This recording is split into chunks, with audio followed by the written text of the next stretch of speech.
बिस्मिल्लाहिर्रहमानिर्रहीम। आज मैंने जिस मौजू पे बात करनी है वो है धान की फसल में अहम जड़ी बूटियाँ और उनका कंट्रोल। धान की फसल में 3 तरह के ख़ानदान से ताल्लुक़ रखने वाली जड़ी बूटियाँ मौजूद होती हैं। पहले घास नुमा जड़ी बूटियाँ।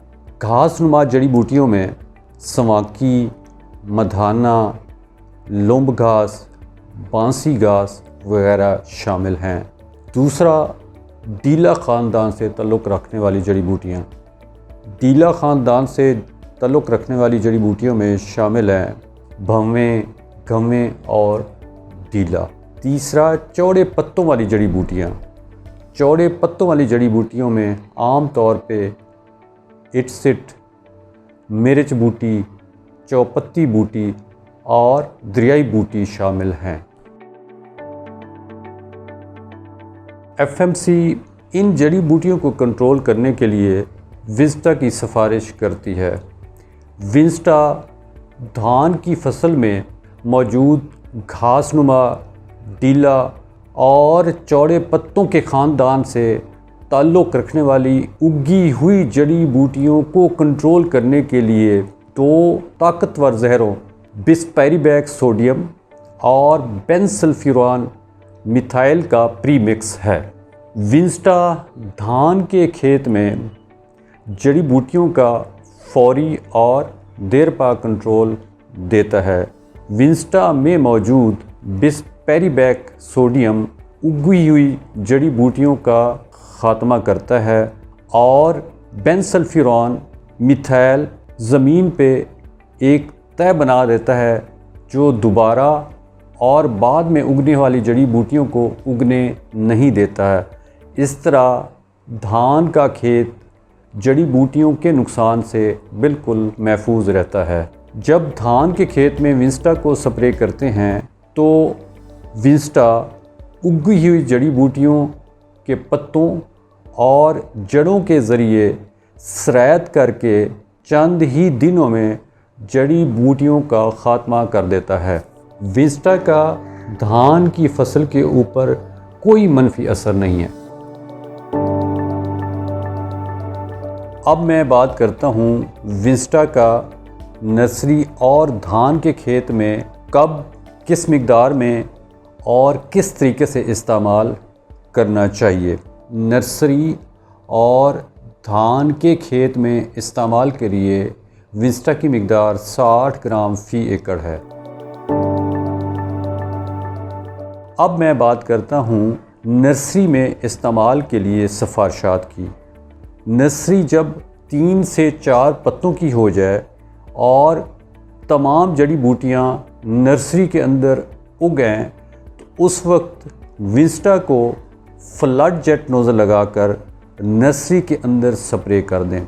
स्प्रे के बाद 3 से 4 दिन नर्सरी के अंदर पानी ना लगे।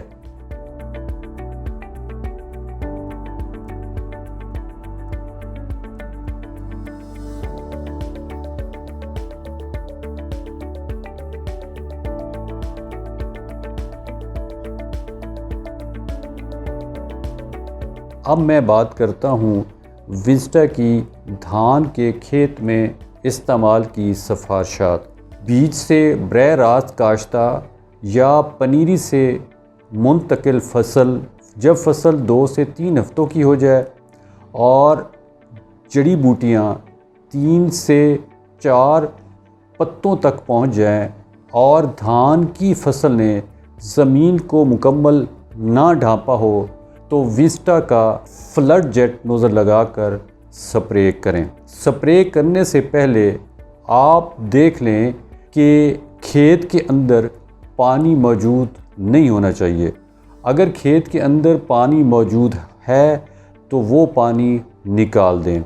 स्प्रे के बाद 3 से 4 दिन खेत में पानी ना लगाएं। उसके बाद जब पानी लगाएं तो वो पानी कम से कम 5 से 6 दिन उस खेत के अंदर खड़ा रखें। अब मैं बताता हूँ कि विंस्टा के महलूल की तैयारी कैसे करनी है। आम तौर पर 1 एकड़ को स्प्रे करने के लिए 120 लीटर पानी की ज़रूरत होती है। अगर आपके पास 20 लीटर वाली मशीन है तो आप किसी भी बड़े बर्तन में 6 डब्बे पानी के डालें।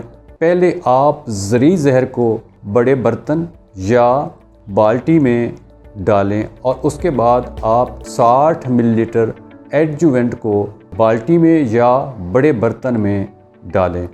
उसके बाद आप किसी भी छड़ी से अच्छी तरह उस महलूल को हिलाएं ताकि अच्छी तरह एडजुवेंट और ज़री ज़हर हल हो जाए। उसके बाद आप स्प्रे मशीन को आधा पानी से भरें। जो महलूल तैयार किया है उसमें से 1 डब्बा आप लेकर स्प्रे मशीन में डालें। उसके बाद स्प्रे मशीन में मज़ीद पानी डालें और स्प्रे शुरू कर दें। विंस्टा के महलूल और पानी से भरी मशीन को इस तरह स्प्रे करें कि 1 एकड़ का छठा हिस्सा पर स्प्रे हो जाए। इस तरह 1 एकड़ में स्प्रे के लिए जड़ी बूटियों के कंट्रोल के लिए 6 टैंकियां स्प्रे करें। इस तरह आपका महलूल भी ख़त्म हो जाएगा और आपका 1 एकड़ भी स्प्रे हो जाएगा। शुक्रिया।